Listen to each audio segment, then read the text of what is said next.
up, folks? Step right up, because this video is brought to you by Skillshare. That's right, Skillshare. One of the internet's largest learning communities filled with millions of users looking to take their skills to the next level. And you can join them.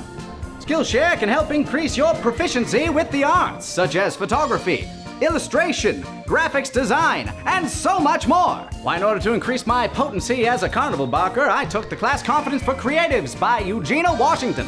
And if you act quickly by clicking the link in the description below or the pinned comments, you can get an extended trial of Skillshare's services. So thank you once again to Skillshare for sponsoring this video. Hello and welcome to the Talkcast Podshow, the #1 show on the internet and Dracula's Realtors. I am your host. I didn't really think of too much. I'm Lani Card. Here to guide you. Over? I don't know. What's going on with you? You just put me so far over. This is the only way I could fit it. This is the only way I could make it fit and still look halfway decent without like a billion like black space above each of us. Anyway, I'm your host, the guardian of this castle, Lani Card, and I'm joined this week by the slayer of all vampires, Kaiser Belmont. Oh, cool. I could be the Belmont. Yeah. Oh man, yeah, you're replying like 3 seconds after I finish talking. This is rough. Oh god. Yeah, I was noting the latency was a little rough on this one. And we are also joined by a man of many mysteries, Zito of fucking New York. Yo, what's up? I also would have accepted Fleaman Zito. Yeah. But only Castlevania fans will get that. The Fleamans. I might sound quiet. Hold on. Now I don't sound so quiet. That might be a little too loud, though. I should be fine. I'm looking at the levels on my side, but welcome. We are going to be chatting about the latest season of Castlevania. Also, I guess the finale of Castlevania, this series, the Trevor Belmont saga. Not sure if they're going to pick it up for others, but we'll discuss that in a bit. But before we do that, time to have a little chitty chat in what I like to call the rundown, where we talk about some nerdy stuff that's been popping up around the world that maybe we don't want to spend a whole episode chatting about. Have either of you guys seen MODOK? Anything about it? I haven't seen any of it yet, but I am planning on watching with a friend soon. It's on Hulu, yes? Yeah. No, it's on. Wait, it's on Hulu? Yeah. Oh, you know what? It might be show. on Hulu. I thought it was on HBO. Okay. Then, unfortunately, that's going to be a no for me. I refuse to buy another subscription service. Understandable. No, I get it. There are quite a bit out there. I only got Hulu because that was the only way to watch Animaniacs. But I don't remember why I got Hulu, but I have been utilizing it a lot. So the only reason I got to watch Animaniacs is because I put Gaijin at gunpoint and told him to let me borrow his account. There you go. Oh wow. MODOK, though, actually is very surprisingly good to me. Like, everything I'd looked at, it's by the same animators that did Robot Chicken. Clearly, it looks that way. The animation style is, unique. It's really cool. And while it has a very, irreverent sense of humor, nothing seems to be really off limits, plays very bluntly with the jerk-ass nature of the character of MODOK. It has a lot of heart to it. It's actually a very family-driven comedy between all of this stuff, but it also plays really well with the setting. It doesn't so much go with the Marvel Cinematic Universe, because at one point he ends up going to Asgard, but it's not, the Asgard they've shown you in the MCU. It's literal magic everywhere, flying goats, talking animals Asgard. And it's, they do some pretty fun stuff with that. But I ended up binging it over the weekend. It kind of reminds me of how, in the Harley Quinn TV show, it is the DC universe, but it is not Snyder's verse. It isn't Nolan's verse. It's very much just, oh no, this is the inspiration that we got specifically from DC, laid out as it's its own reimagination of it. So give some people maybe a month or so, they'll find some way to call it either the fucking Robot Chicken verse or whatever. Yeah, I could see that. Honestly, it very much reminded me of Harley Quinn in the effect that it's kind of taking lesser known villains and playing to their absurd strengths. it does a lot of good with that. I honestly recommend it. Here's a question I will ask though. Nick, you are a Star Wars buff. I am. You've seen the canceled show, the Star Wars Detours thing. I have not actually. I have not been paying a Wow, lot of. fuck. I haven't even watched The Bad Batch yet because I can't bring myself to. Because it screams like. It screams that it's one of those shows that's only meant to sell toys.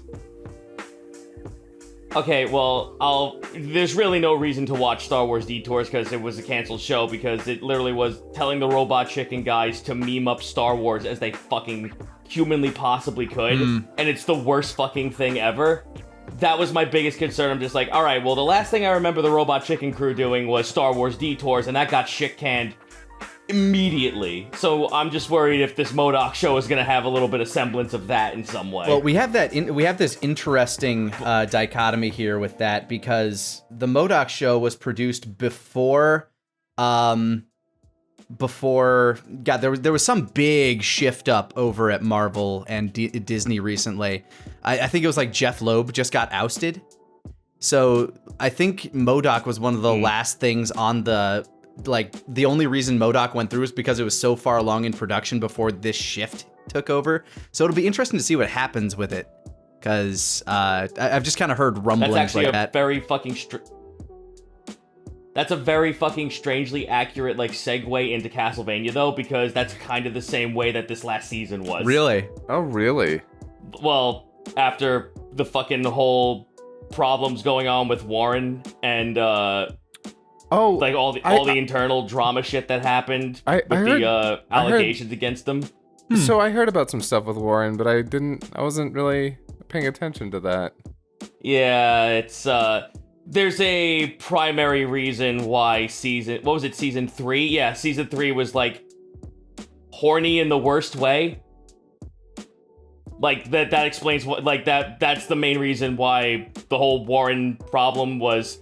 Oh yeah, season 3 is kind of like really weird, and then a whole bunch of like sexual allegations came up, and I'm like, putting those two together, it kind of makes sense. Bit awkward, yeah. I mean, don't get me wrong. Yeah. I'm one of the like people that didn't mind that in season 3. I was fine with it being like trying to do like Game of Thrones, and the animators knew how to draw a titty, so I'm not like, you know, clutching pearls or anything. So. Well, I'm not saying like, you know, the whole fucking season was like a shit show tank. I was more of the mindset, I'm just like, okay, it's kind of neat, like maybe one, maybe two sides of the story having the little bit of the sexual like stuff into it, like that's fine because that's correlating. But then that final fucking bit in the 3rd season where it's just like, oh, he called them his whatever it is, like the priest with the kids, and I'm like, oh, you had to just fucking throw that into their story too, didn't you? This is really fucking weird and awkward. But none of that is present in the 4th one, and it shows. Yeah. But then again, I've heard people say that, like, season 3, like, 1 through 3 feels like filler to them to get to this part. Kind of, yeah. This season did feel very substantive, and we'll get more to that in just a moment. Uh-oh, did we lose Kaiser? Yep, his internet went out. Ah, that would explain the latency. Bye, Kaiser. But to move on to another part of the rundown, something just came out. I know, at least you mentioned you were going to be playing a bunch of it yesterday, Biomutant. How has that been? It's weird. It's okay. So do you like the Batman Arkham Asylum? Do you like the crafting mechanics of Fallout 4? Do you like the open world gameplay of something like, I don't know, Breath of the Wild? If you mix all three of those together, and it's like it's an enjoyable experience. It's like the best and the worst of all three of those things combined. Okay, interesting. But it makes a competent game. Like, I'm not saying that to shit on this game. I'm saying it as okay, it took you 6 years to make this, and you tried to make a lot of things work. Mm-hmm. Something's clearly here. There's love and dedication put into this game. It feels like it needs a little bit more time in the oven, but for what the game we have now, it's no cyberpunk fucking controversy. Right. It's interesting because I've heard like some kind of mixed things. Like, yeah, it's a little unpolished in certain places, but it was also made by a fairly small team, from what I understand. 18 to 20 people, Experiment 101. They were picked up by THQ Nordic midway through the development cycle. Wow. So, for a small dev team of 18 to 20 people making a game that, if you skip the cutscenes, you're looking at maybe if you blitz through the main story and skip all the cutscenes, it's an 8 to possibly 12-hour experience, but if you, like, fuck around and find out throughout what most of the game has to offer, you're gonna be sitting there for, like, maybe 100 hours. Wow. Plus it runs on New Game Plus kind of, like, gameplay mechanics, too. Okay, so you get all your stuff, you can run back through it over and over. Gotcha. That's pretty cool. Because I saw that. It was I something... can understand why there's some... Oh, I'm sorry. No, go ahead. The argument I've seen about people saying it on YouTube and stuff, like, I know, like, Critical just fucking put out a review of it today. Oh, yeah, and he kind of eviscerated he didn't it. like it. Yeah, which, you know what, that's fine. And games aren't gonna be for you if they're not gonna be for you. And clearly that's the case with Critical. And PewDiePie got a fucking early copy, so everyone fucking got on the bandwagon of just like, you should listen to me or listen to some random person in Brazil who got a copy of the game fucking breaking street date. And this game is just completely bad because furries. Like, dude, fuck off. Play the game yourself. Make it your own opinion. Yeah, that's what it comes... It's not a bad game. It's a serviceable game. Yeah. I mean, what it really comes down to is, do you think it's going to be worth your money? For some people, that's going to be yes. For some people, that's going to be no. Me, I've been kind of on the fence about it because... I don't know. I'm not really feeling like a big open world adventure right now. That's kind of where I'm at. Yeah, I'm sitting here waiting for Ratchet and Clank. There's a couple of people on YouTube who actually have said that. Like, there was one person who sent me a message being like, you should hate this game because this fucking YouTuber said this. And I'm like, no, this YouTuber literally admitted at the end of the video that they just, like, don't have the attention span to play this game because there's a bunch of other games they want to get to and they don't have time for an open world adventure. And I'm like, that doesn't make the game bad. That just means that they don't want to have the time span or the energy to do it. Right. That's a bias. That's a person bias. Only so much. Like you said, it's very subjective. Like what some people like, what some people don't like. But yeah, it seems like an interesting game. And are you going to be continually streaming that for a bit? Maybe for at least one gameplay loop. I'll probably continue streaming it because I did a fucking marathon of it like yesterday for 8 hours. Ah, damn. That's how excited I was for that game. Ah, damn. Yeah, other than that, over on youtube.com/TeamFourStar, you can check out the second episode of Magic Time Wizards. YouTube has not been promoting this just due to the algorithm and the fact that it's not Dragon Ball, so they think anybody on our channel that wants to see anything only wants to see Dragon Ball stuff. And while some of that might be true, I still think this series, if you give it a chance, it's real fucking good, guys. Stefan, Grant, and Kieran have done something amazing with this. And I think if you give it a shot, it's pretty damn good. So definitely check that one out. I would admit to saying yes, it is very good as well. And I'm like, that kind of humor is very hit and miss for me, but so far all of it has been hitting. So that's pretty good news. It's essentially them playing an improvisational storytelling game, which is great. Yep. Straight up my alley as somebody who's been developing an improvisational storytelling game for the past year and a half. Right on. So definitely go check out episode 2 if you haven't yet. A lot of fun. And with that, it doesn't look like Kaiser's coming back yet. I don't know. I guess his internet just completely went kaputski. So yeah, your Zoom call's kind of janking as well for me on my end. So am I? Like I'm not dead, but yeah. Weird. Maybe are you guys both on the same provider? I don't believe I am. If his is Frontier, then yes. Oh, I'm Frontier. That's why we're alive, Zito. He fell to the spectrum. All right. Well, I suppose we'll move on to our main topic at hand, Castlevania Season 4, and I guess Castlevania in general. Now, Zito, You strike me as a fella who got pretty into the lore after our last conversation about Castlevania. So how do you feel about the series as a whole now? Slightly. Yeah. More so than me, probably, at the very least. How do you feel about the series as it's now officially, I suppose, come to a close? Okay, I'm flashbacking to me when we first talked about this, and I now imagine myself sitting at the couch and talking about all these fucking crazy and weird fan theories. I'm so fucking happy none of that happened. Yeah. I am so goddamn happy none of that happened. Because I am so happy that this made me look like a raving fucking lunatic more than an actual sane person. Because looking it back now as a sane person, I'm glad that they did something that I wasn't expecting. So, like I said before, there was this weird fucking complaint that people had where it was like, oh, well, this feels like filler to get to it. But that's also coming from people who are looking at this like normal viewers and not a fucking rabid EGA fanboy like I am. Right.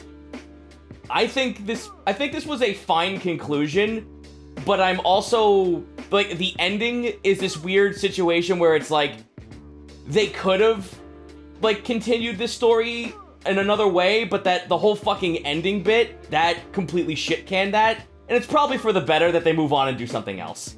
Yeah, honestly, they leave it, I guess this would be minor spoilers, but let's just say spoilers throughout, just for this, if you haven't seen Castlevania yet. There's no fucking way I can continue without saying spoilers. Yeah, we're talking about the 4th season of a show, so, you know, the way they long haul, boys. Yeah, the way they leave it off, I could see them doing kind of a Avatar thing with it, where, you know, Trevor's story is done. Now let's move on to, I don't know, Simon. Does Simon come before or after Trevor? I don't fucking know. No, at this point, it was, Simon was first. Okay. No, Leon was first, which they made that fucking relevant in the 2nd season. Then it was that's right. Simon, then... So we'd be talking about, like, Richter or something. Yes, next is Richter. Next is canonically Richter. Yeah, so you'd be able to tell basically if they wanted to do a sequel series, it would essentially focus around Symphony of the Night timeline. But because of that ending, that's impossible now. Maybe, I don't know. They could make something work, I think. The only thing I could see them making work now at this juncture is the Soma arc, which is the GBA games. But that would also imply that either Lisa ends up becoming Dracula, or someone kills her again and Dracula becomes pissed. Yeah, I think that would be, like, have to be the way that you'd make it to Symphony of the Night, is something would have to happen to her again. Which, you know, she has to be dead in order for that to happen. Yeah. Because by the end of the series, Dracula and his wife are both back alive again and in their own original bodies somehow, question mark. Not a lot gets explained. Yeah, like, where did they find replicas of their bodies? Did Dracula, like, go into the castle and do some shenanigans to make that happen? Like, I would believe that last bit. I would super believe that Castlevania was like, haha, I was crazy enough to remember that I had clones of myself somewhere. Dracula, fucking what? Dracula would do that, though. I don't know, he is like the powerful vampire. So maybe he has ways of making that work. I don't know, but it's also odd because the entire series. I'm glad they finally did it. The entire series, I was waiting and just being like, where's Death? Where's the Grim Reaper? Like, you know, one of the most iconic bosses in all of Castlevania that shows up in almost every game. When are they showing up? And finally they showed up. And I'm thinking like, so wait, he was in Dracula's court this whole time and could easily traverse that Nexus portal that they have. Couldn't he have solved a lot of problems for Dracula if he was just, like, in his hip pocket? The way that they explained it, which is actually a really, really fucking smart way to do it, because even Trevor is just like, no, it's not really death, because death like a is a concept, it's not a fucking creature. This thing is a pain elemental, and I'm like, holy fuck, that's actually a really smart way to introduce death. Yeah, a creature that feeds off of death. So it makes sense that this character doesn't give a fuck about what Dracula does other than his actions, because that just means it's food and sustenance for him. Yeah. On a wide scale. I suppose that's true. I did love that character, the Balmy of London, as he was being introduced. Like, there's something to this guy. Like, you know, he shows up very early on, voiced by a very prominent person. So you look at that, it's like... Yeah, wasn't that weird? That, like... Yeah, Malcolm McDowell, like season Barney 2. of London, just... Yeah. Oh, that was such a good pick for him. That was such a good pick for just the smarmy dickweed who just has nothing going on for him except for being an egotistical asshole. It was so good. Once, like, and he only shows up for like a scene or two in the beginning. It's like, that's Malcolm McFucking-Dowell. I mean, I guess that makes sense why they put him in a limited space. He's probably very expensive, and then he becomes more prominent. It's like, oh, there's something to him now. Okay, so it's not just a cameo now. Well, by that point, it was more like, are we going to continue this? Yeah. Like, I feel like that was way early into production where they're just like, we got some really cool people who want to be a part of this, but we don't got the fucking budget anymore, man. Just, we can't do this no more. And there were times where I feel like you could see the budget. They had a lot of lingering shots on JPEGs before they, like, faded into the next scene, where it's just like, we need to pad here just a little bit, which... confused me a little, because I don't know if they had, like, actual television contracts in some markets, but as far as I'm aware, if you're on, like, a streaming platform, I don't think you're locked to 22 to 24 minutes, right? I mean, I wouldn't really know, but... It depends. It depends on the show you're making, and especially when it comes to animation, just for the sake of making sure you know that your entire, like, studio or your entire team is on, like, the same page, there has to be restrictions and limitations. So, making a show that kind of fits the same scale as it would be for TV is a smart way to make sure that everyone gets something fucking done. Yeah. So, you're right that there shouldn't be a cap, but it's a very good limiter. Yeah. You want to make sure you're getting something for it. Like, if you're shooting for, like, a 15-minute episode or a 30-minute episode, I suppose there are merits to having those specific things in your contract. I just There's noticed... a thing I learned in animation school where, like, your best talent often comes from the restrictions that are put on the project. So that makes you have to actually think outside the box and get shit to work in the limited amount of, like, resources and time that you have. And obviously with the action scenes, that was fucking absolutely the case. Oh, yeah. Especially, I think the one, I mean, aside from the climax, you know, Trevor versus Death. Oh, yeah, the Grand Cross scene. Yeah, where just everything is, holy fuck! The one that stuck out to me the most was when Alucard was fighting that one night beast in the forest, that, like, spider-like creature that was just hanging out in the treetops. I think that was one of, like, the coolest, like, oh shit! Just zipping around. And... yeah, but that's also working with limited animation, because I've seen a couple of the animatics beforehand of that scene specifically, and yeah, there's a lot of like... The thing is that a lot of people are saying the same thing, where it's like, oh, it just runs on JPEGs, and I'm like, yeah, but they do that in the action scenes too, like the part where, like, Alucard's doing fucking after image shit and everything. Like, that's all JPEGs, but with lesser steps.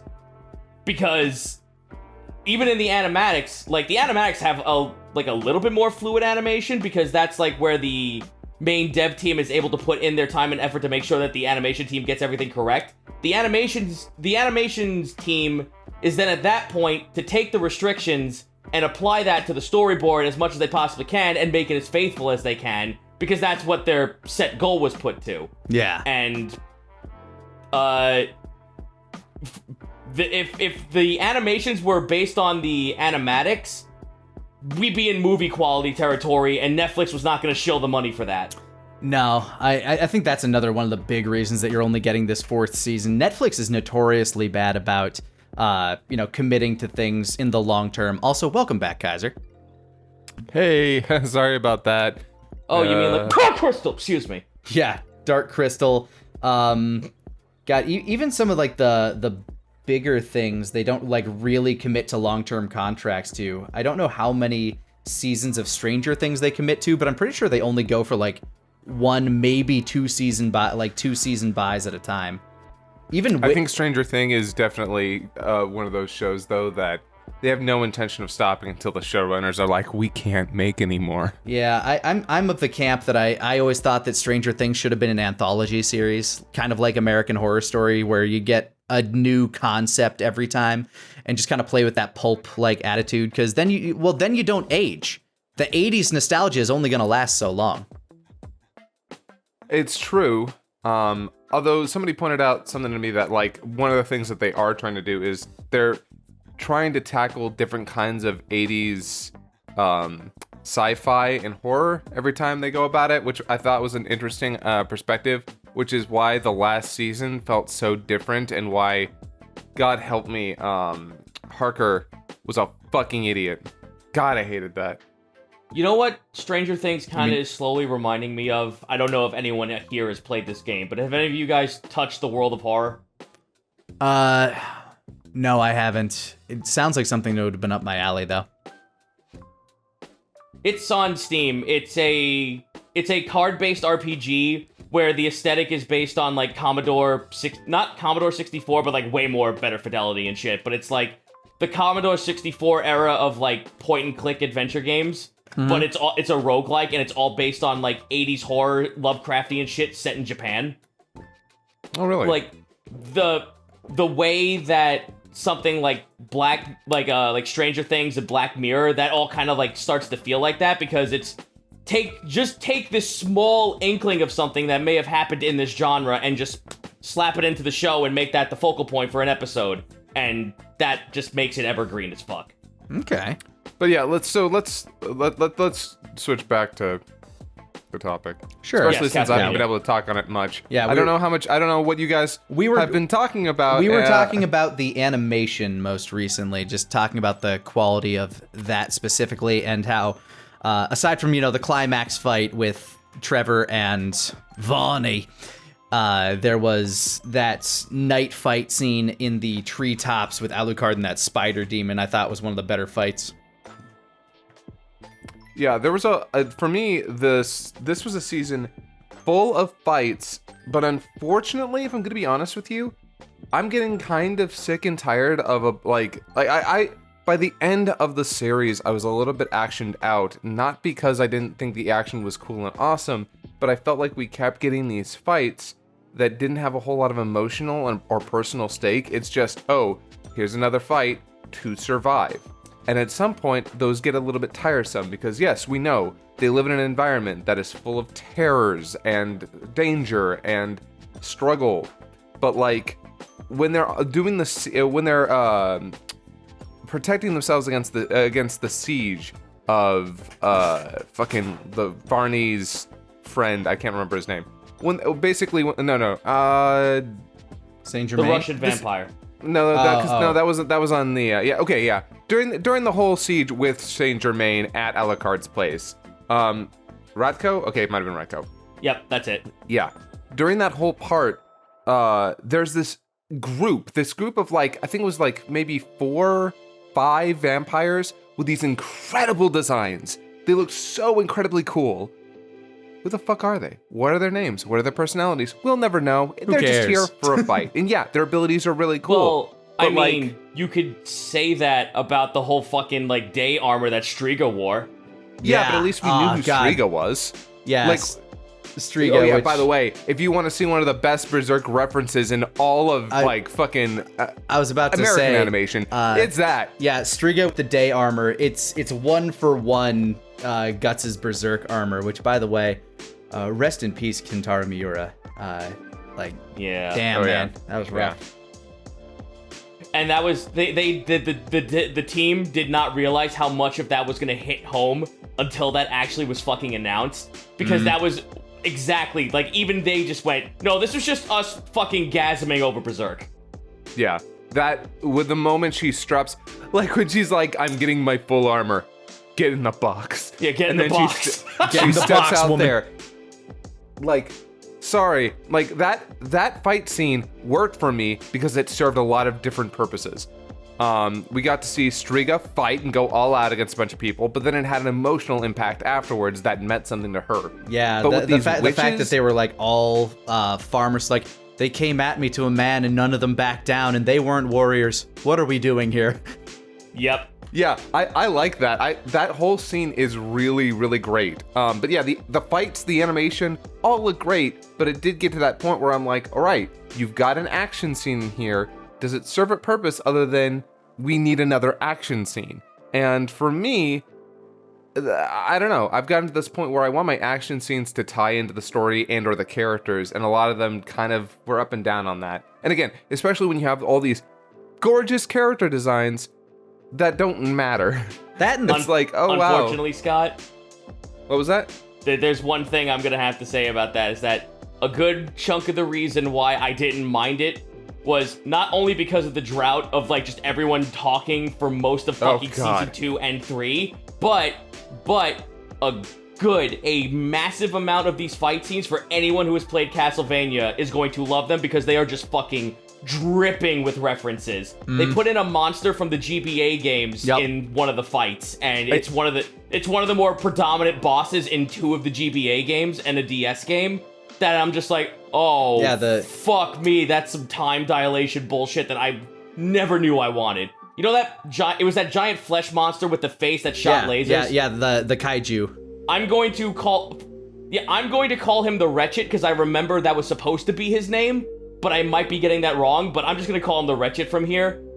I did hear that they teased that on one of the episodes, and then it became a mainstay monster for 3 episodes. I'm like, oh, fuck, this is amazing. Yeah. It was nice to hear, though, that they, because I don't know a lot about Castlevania monsters, but it was actually really nice to hear that they apparently just put a lot more of the monster designs into the seasons as they went on. There were so many Fleamen in this season. Yeah, so many. And yet not a They single didn't seem to Frankenstein's really- monster. Just... Yeah, in that first season, they kind of really skimped on that. Although, I want to point out, you said something about talking. Can I point out one thing about the season that I actually aggressively disliked? I felt like a lot of the conversations that took place in the season were supposed to be character building, but a lot of them were pointless. And maybe it was just the length and the tempo and the cadence and the actual energy of some of them. But Carmilla going over her fucking plan, repeating herself over and over. Like, what was up with this season with characters literally repeating themselves for no reason? Yeah, no ironic echo, no emphasis, just, I'm going to say exactly what I just said. Yeah, I'm going to explain something that's completely out in the open. It is pointless, but I think redundant is more the word there, because it serves a point to re-emphasize something they already fucking said. Yeah, it really got to the point where I'm like, yes, we get it, Carmilla. You hate old evil men. We get it. Fight the power, sister, then okay. get stabbed, I guess. Am I the only one here who feels like it's a little bit more of a sentimental homage to how this, like, the theming of gothic horror is supposed to be? Like it's meant to be really wordy, it's meant to be very flowery, and sometimes in a lot of gothic horror, repeating yourself is kind of a thing. It's just that you gotta, in a TV show like this, they didn't repeat themselves in a flowery way, they just repeated themselves over and over and over again. So it was like, it's hitting that trope, but it's like, it's kind of that situation where you're saying things that I know what you mean, but you don't understand the meaning of them. It was kind of it's kind of the same way I felt about the whole subplot with Trevor and Sifa in the city with the underground court, where it's like, okay, pretty much every scene revolves around Sifa saying something along the lines of, "Look at these people, they're suffering. You need to help them. We need to protect ourselves. These people, though." Isn't it Sifa? Sifa. No, it's Sifa, Sypha, it's so fucking varies. Yeah, it's Cypher. Either way, that's basically how it's a potato-patata situation. That's basically how all of those scenes played out up until the very end, basically.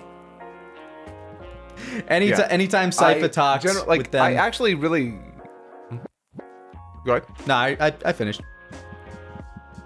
Oh, I was just saying that I really did. Like, I don't know. Again, there were just a lot of points that I genuinely found myself frustrated at the pacing and the cadence. And also, one other thing that was pointed out to me that I noticed but couldn't put into words. I understand that Warren Ellis likes to inject casual dialogue, even in big moments. Part of his whole writing style is that it's disarming.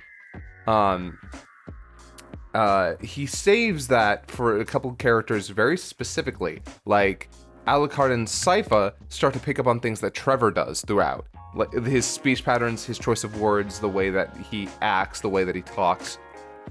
And then there are some times where it feels like a lot of characters do that who maybe shouldn't be doing that from time to time. Like, he injects that throughout characters who don't talk like that, and probably wouldn't talk like that, but it seems really funny in the moment. I mean, the best case of that ever happening was the fucking dude from the 3rd season. What the fuck is toilet paper? Kind of. A little bit. And that moment made me laugh. Out loud, it made me laugh. And that's one of those moments where he was right. Rule of funny, it worked very well there. But I feel like there were some parts throughout that were a little bit, I don't know, weird. And somebody pointed this out in chat. Honestly, Death saying fuck the way that he did, or at least, you know, the representation of Death. He's just basically a vampire who eats death instead of blood. Varney. Like when it... Varney. Yeah. When it comes to that, when it comes to him, I legitimately, like... It was at that point where I'm like, okay, does that work the way you think it works? Or is it just weird? And I'm kind of on the fence because the line, "Don't you think that's weirdly fucked up?" actually did, like, I was like, it hit, but it was also a little indicative of gratuitous. Not in terms of whether or not they should, like, not in the gratuitous sense of, like, gratuitous language, but more gratuitous in that, like, did he have to? Did you have to go this far, Warren, with this particular character? I feel that character itself was more elevated by, like, it really feels like that whole entire fucking character was just improv in the best way possible, because they got honestly a little bit. Yeah, I mean, they got the best kind of person to act out a character to have improv. Fucking that Malcolm sort of McDowell. I was gonna say, you have Malcolm McDowell. You want him to be able to say some fun shit.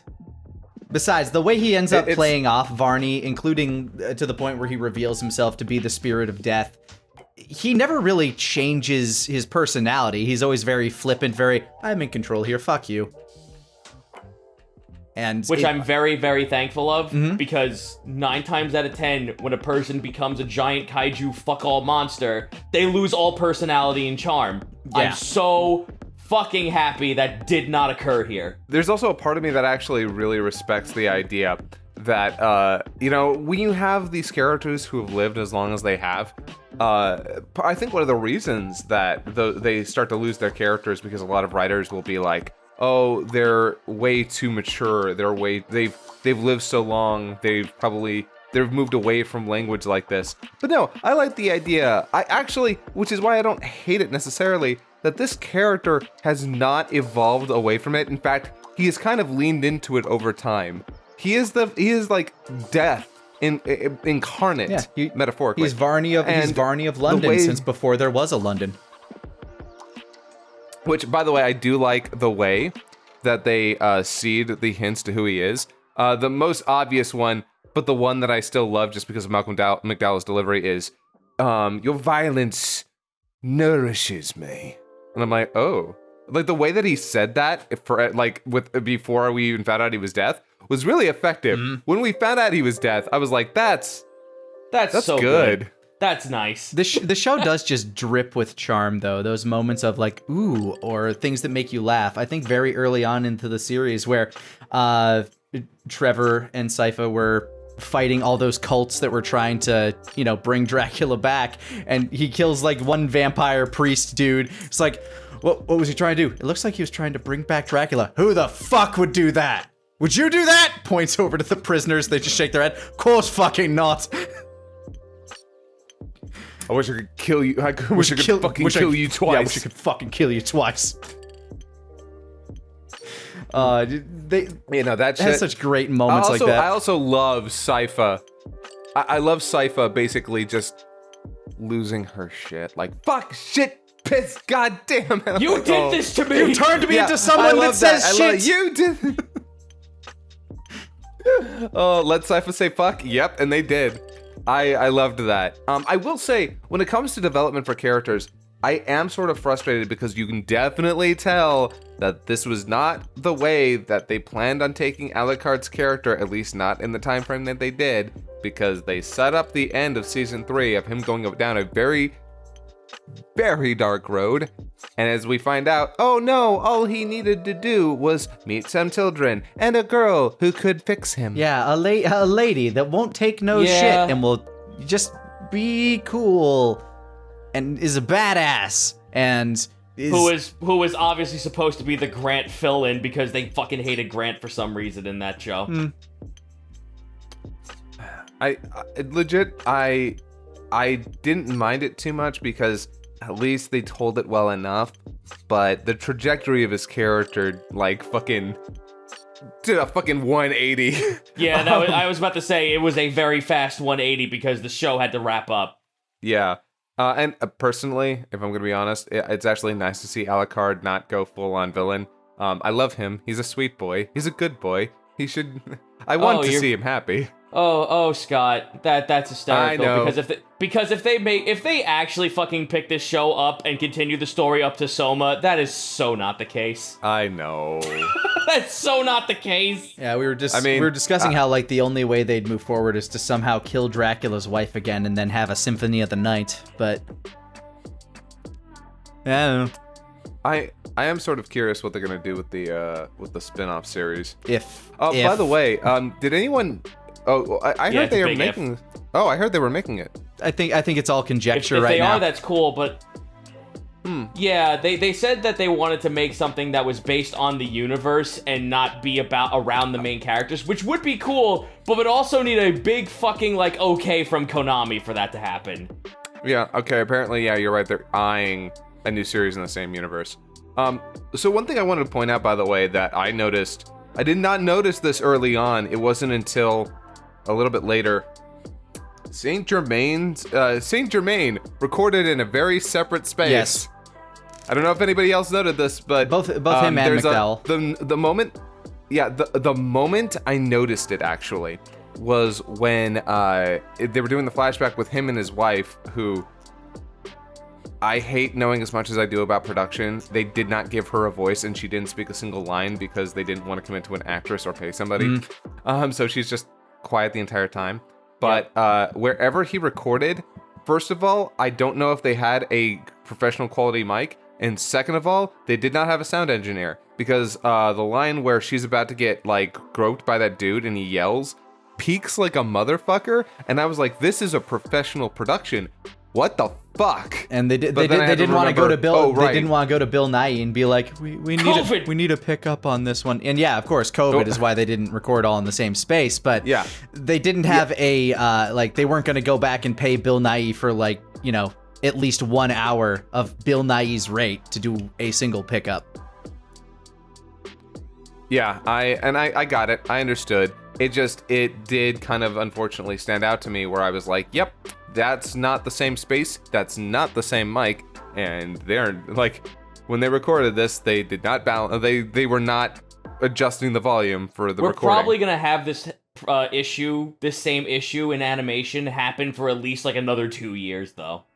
Well, funny enough, the anime industry adapted was already had to deal with that. The studio that was making this particular project, working on this project, probably was not ready for COVID. They probably had no plans to do studio like satellite recording, and then bam, next thing you know, that's all you can do. So it doesn't surprise me that this happened during COVID, and even with the production of this size. But yeah, anime studios were already trying to do more satellite recording because they wanted to get different actors. So they were like kind of primed for this whole thing to happen. Finally, my time has come. Now the anime shall rise, and maybe eventually we'll get Kengan Ashura Part 2! Like a phoenix, it will rise from the ashes. Seriously, Netflix, where's Kengan Ashura Part 2? Give it to me. Thoughts on Isaac? Thoughts on Isaac? Isaac was both... I was happy to see that Isaac didn't kill... Hector? What's his name? Hector. I was actually really happy. I was actually very happy to see that Isaac didn't kill Hector. In canon, that makes sense though, so it wasn't a surprise for me. After everything that had happened with Isaac's character and how Hector had evolved, at the end there, I was like, if Isaac kills him, it's gonna be a really downer ending. But no, he doesn't, and I was happy to see that. But I will say Isaac's character all throughout is. He got a lot in season 3, like a lot in season 3. Yeah. So, pardon me. I was okay with seeing him kind of play a smaller, or at least a role with a little bit less screen time. The role that he plays is important. He's the one. I wasn't expecting him to be the one that took out Carmilla, but I was very happy with that development. I was like, you know what? If there's anybody who would take on Carmilla and take her out, I'm really glad it's Isaac. It wasn't gonna be fucking Hector. No, it wasn't. No. Let's be honest. I do like how Hector developed in the season. I like where he ends up. It was a little bit like he is in comparison to Isaac. Isaac is a fucking warrior. Hector is a fucking scholar. They are not. Yeah. Yeah. And I actually his think Hector was underutilized in this season. A bit. I don't know how much more they do with him, like, cause his fucking vampire girlfriend, fuck was her name? Lenore, yeah. Yeah, Lenore!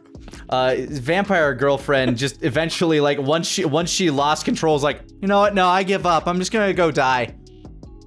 Oh, I just did all of this so that we could be together and all of that, I can try to forgive you and whatever, yeah, fuck it, okay, whatever, go die. Like, she just goes and Blade. That's fine. I'll just fucking die. Yeah, she just goes and Blade 2s herself. It's like, well, that was anticlimactic. I guess we need to rocket towards an ending somehow, and goodbye this plot line. I mean, to be completely honest with you, it makes sense with her character. Like, it made sense for both Hector and Lenore to do the things that they did. I've heard some people say that it was out of character for Lenore. I don't think so.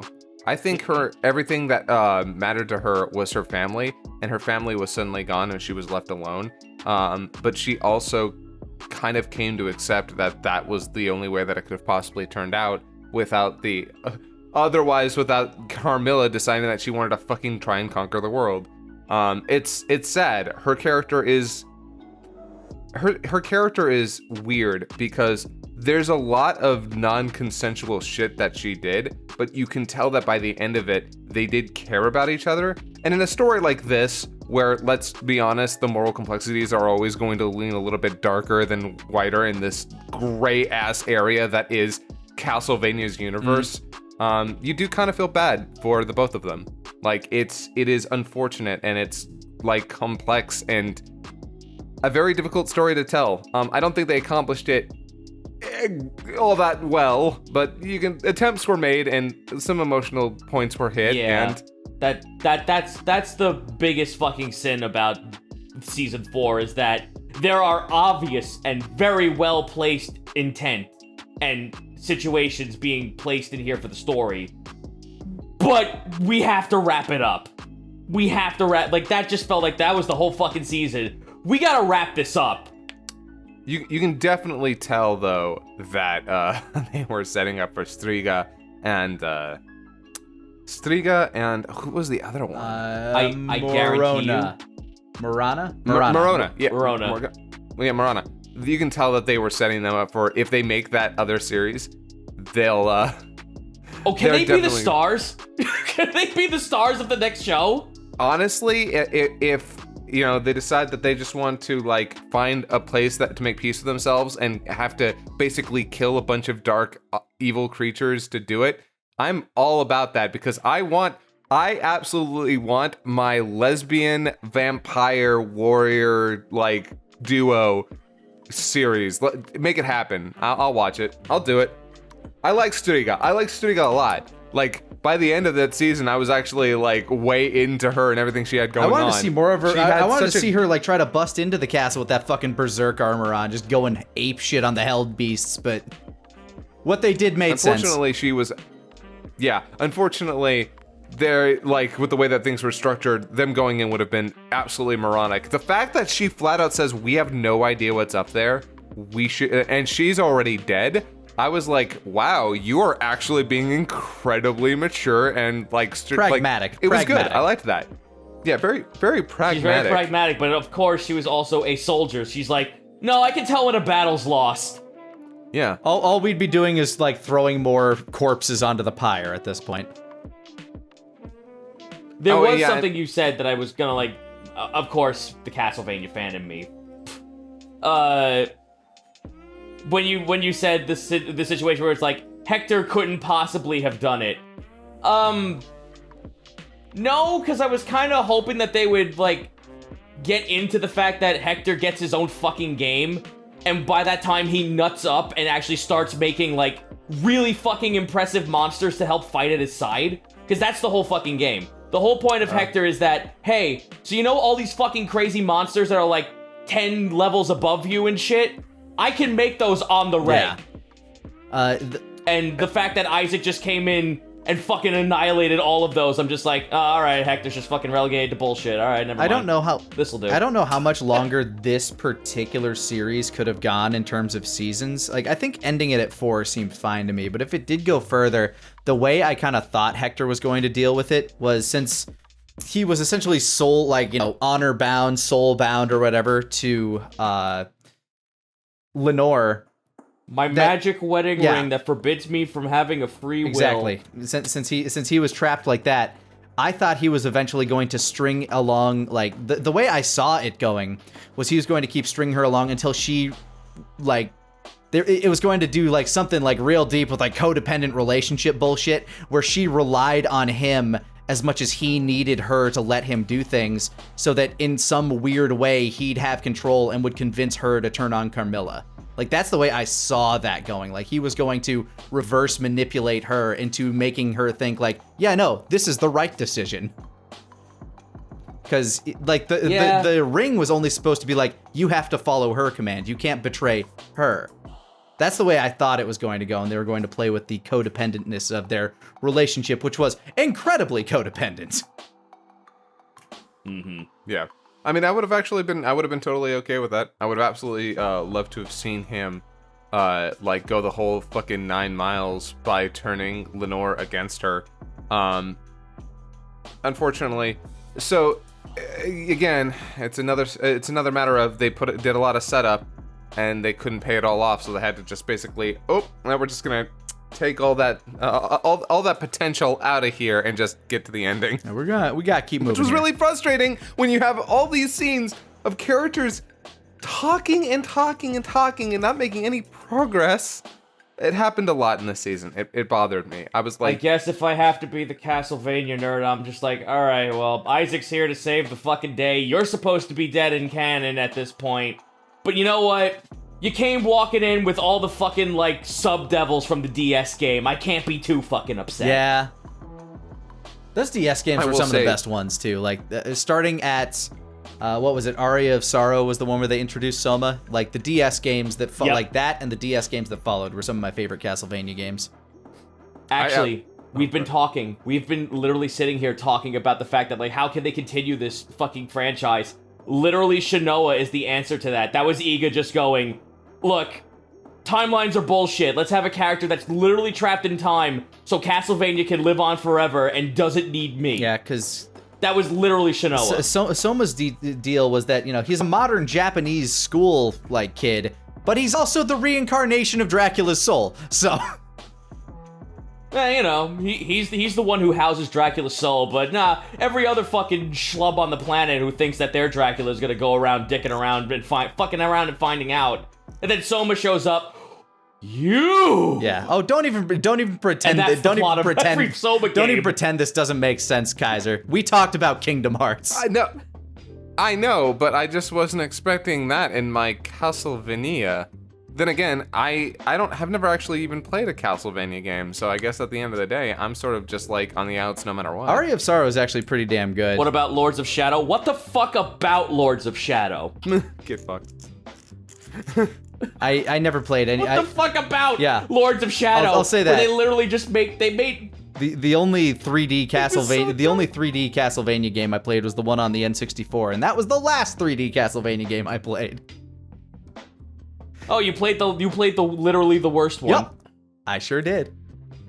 Oh, I can understand why you wouldn't want to pick it up after that anyway. God, that was so bizarre. They released like 2 Castlevania games on the N64 within like 3 months of each other, and it was impossible to tell which one came first unless you knew.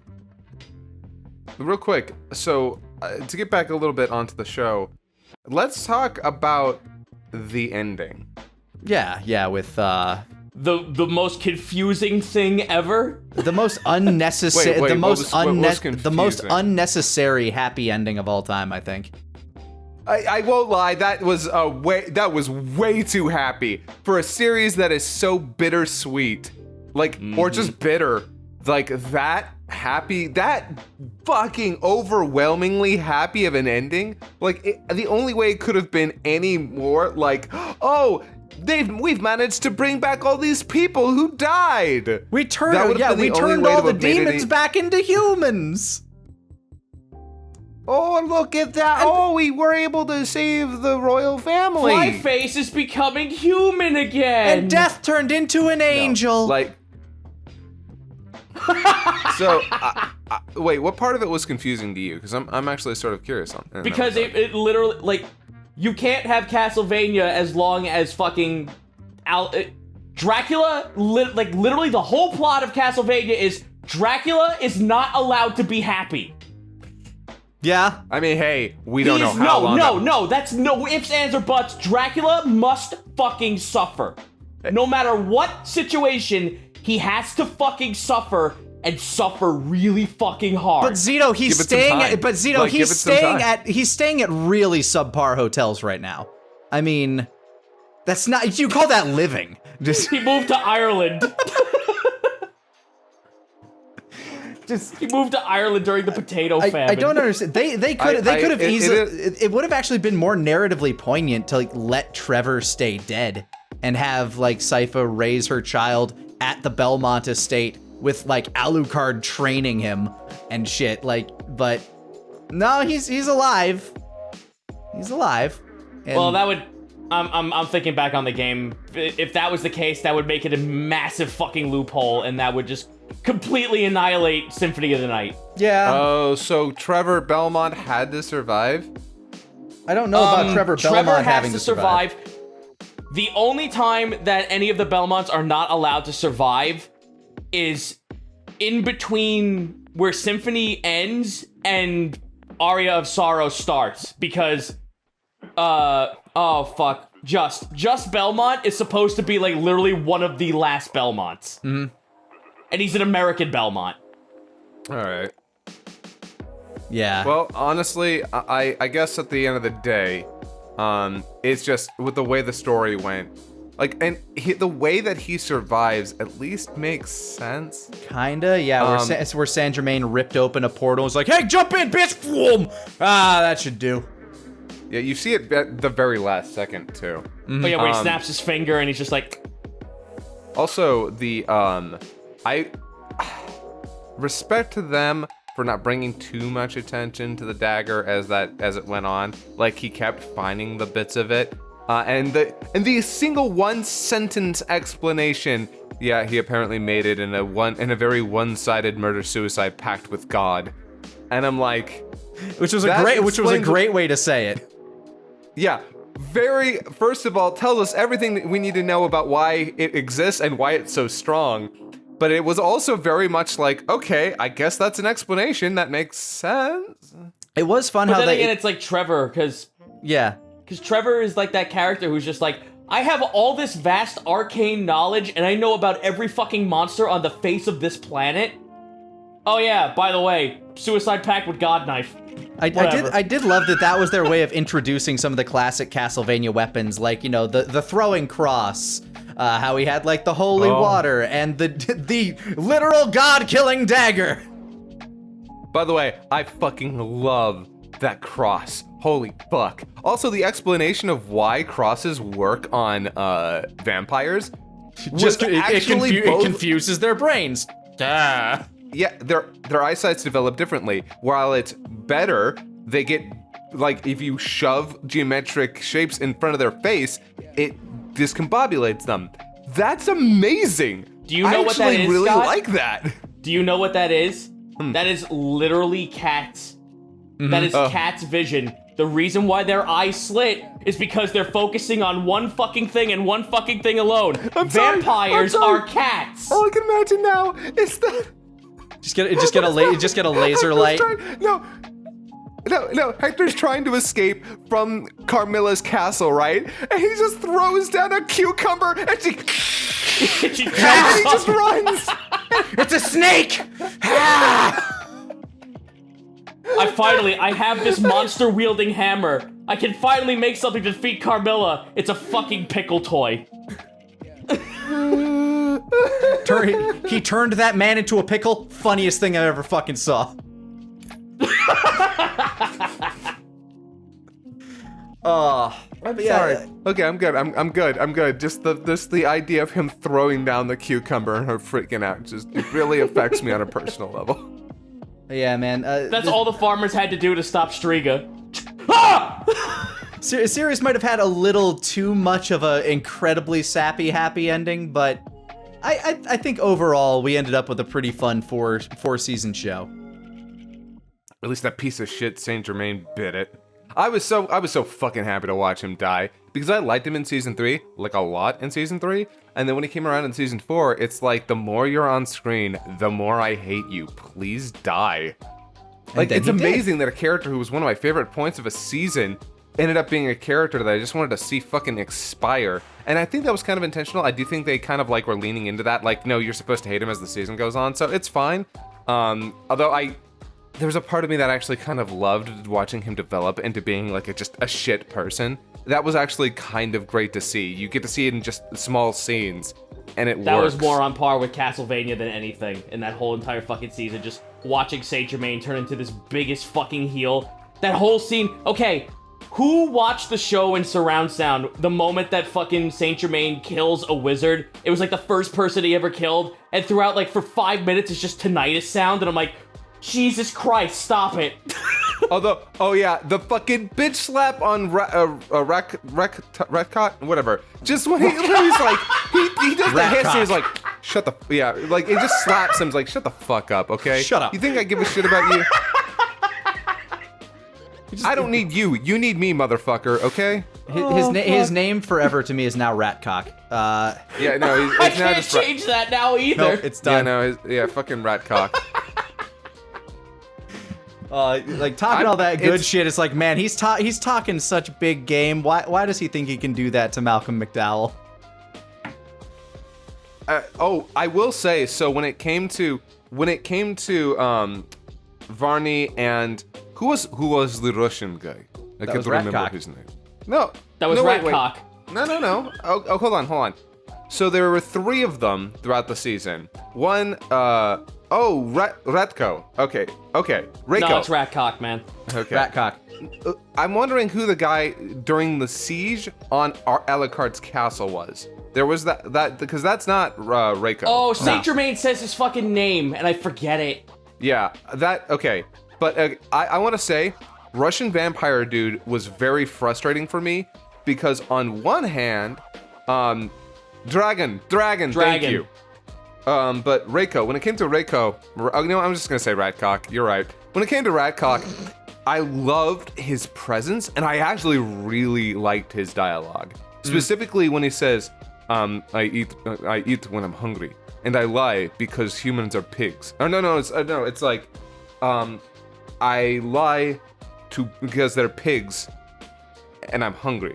And it's just like the way that he talks about people, the way he talks about humans is easily like just the way that he goes about it is more effective than almost any other vampire in the series when talking to people as livestock.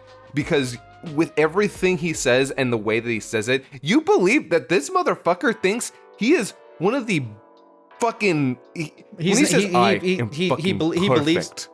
he's the apex predator because for the most part he's right.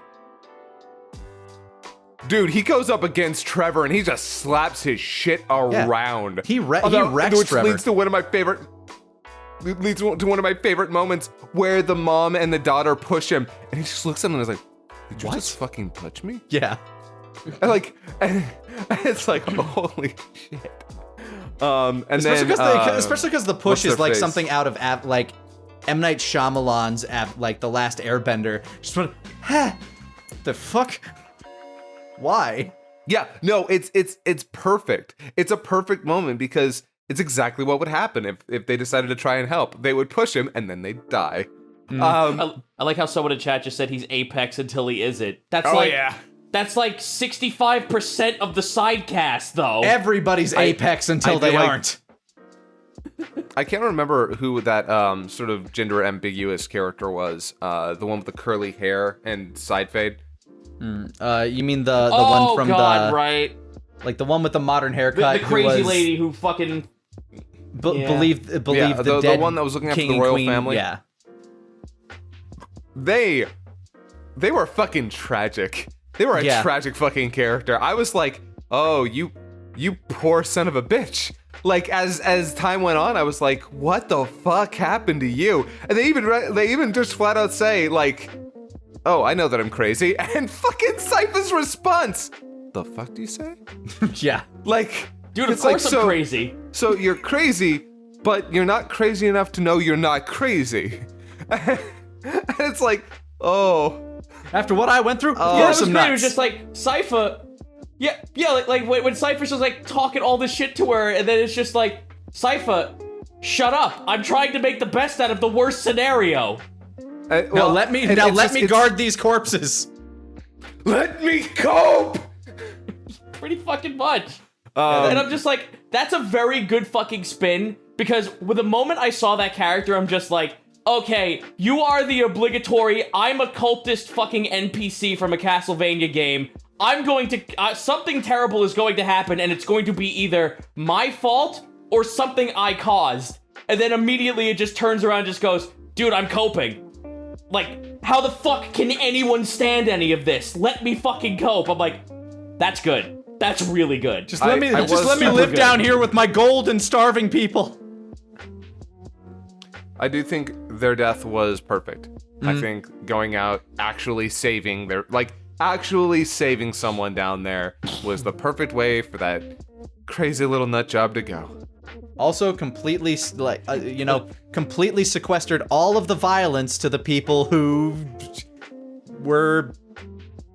I don't know. It's hard to say that the people down there deserved it, but man, okay. Let's be honest. The way that things were being run, unfortunately, it wasn't necessarily any of their fault, but it was definitely the management's, as it tends to always fucking be. The 1% sure got theirs. Well, watching Sypha come in and basically tell everybody, oh my god, you people are fucking terrible at this. All right, do as I say, and most of you are going to live to tomorrow. Okay. First of all, don't put the bodies next to the water. And it was good. I loved that. That shit was like. Where are you digging? Okay, are you digging a latrine? Where do you keep your food? Okay, don't dig that there. In contrast to Trevor just going, I have the dagger of the suiciding god pact. Yep. Well, hey, look, Sypha, it builds stuff, and and Trevor kills stuff. They work together like that. Although I think this season had this season had some of the most creative uses for Sypha's magic in combat, which I really liked. Like, using the ice and then making it expand when it's in a creature. Really fucking cool. Or the one where she fucking puts down the ice, burns it from behind so it explodes the spike into someone else. Mm-hmm. Oh, fuck, that was so sick. That was such a fucking neat trick, and I love that bit. She didn't need to fucking do that. She did it because she knew it would look fucking cool. She did it because she could. Like, I'm sorry, this was the series after season 1, and hell, even in season 1, was like, Sypha's got a lot of really great versatility. We should just go crazy, have fun, and they did. Well, because if they just kept her to how she was in the game, she would be literally the worst fucking character outside of her personality. Yup. Oh, man, not great. I couldn't believe how cool she actually was all throughout. Sypha's actually one of my favorite characters in the show. So, which says a lot. I have a lot of characters I really, really like. There was a lot. I would love Yoko in the next, if they ever fucking pick the show up to go into the Soma arc, you would fucking love the shit out of Yoko then, because that's her descendant. There is a lot to love about this show, but how about you guys at home? What were some of your favorite parts? Let us know in the comments below for those checking this out on YouTube. And of course, for those here in the live chat, we've been checking you guys out this whole time. We'll be talking to you a little bit more after this. Either way, thank you guys so much for joining us for the Talkcast Pod Show, and we'll see you guys next time.